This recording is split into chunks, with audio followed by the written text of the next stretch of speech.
გამარჯობათ. მე ვარ გიორგი, მინდა მოგიყვეთ ნამდვილი ამბავი ნადირობის შესახებ, ნადირობაზე, ანუ უბნიდან დადიოდნენ ბიჭები სანადიროდ კურდღელზე და მე არ მიყვარდა, არ დავყვებოდი ახლა და არც ნადირობა მიყვარს, არც ნადირობაზე სიარული, რა ვიცი, წანწალი. ხო და მითხრეს წამოდი წავყვევიო, მოგვეხმარეო. მე თქვი წამოვალ რა უნდა მოგეხმაროთ, რაში გჭირდებათ ჩემი მოხმარება ნადირობის დროს, რა ვიცია. ხო და ალბათ ბეჭზე რომ თოფს დაადებენ და უმიზნებენ, ალბათ საბეჭურად. რა უნდა მოვეხმარო. წავყვევი, ახლა მივდივართ მანქანით და მივედით ადგილი, სადაც კურდღლებმა იციან გამოსვლა და მინდორი არის, გაშლილი მინდორი.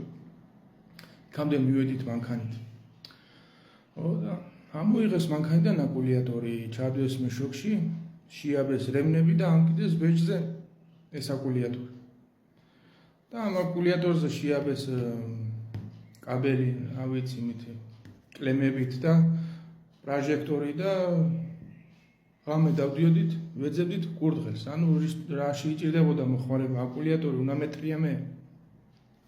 აბა არ იყო მაშინ ისეთი განვითარებული და ისეთი კაი ცხოვრება, რომ დღეს რო პროჟექტორები და სანადირო ფარნები და რა ვიცი, 1000 ის არის მოწყობილობები და მაშინ არ იყო ასეთი გაჭირვება იყო.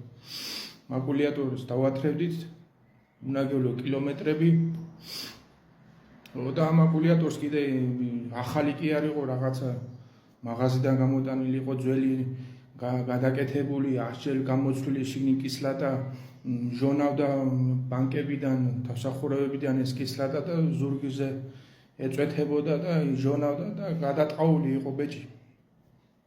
ხო და ვერც კურდღელი მოვინადირეთ და ვიბოდიალეთ 1-200 კილომეტრი ვიარეთ ფეხით გონია.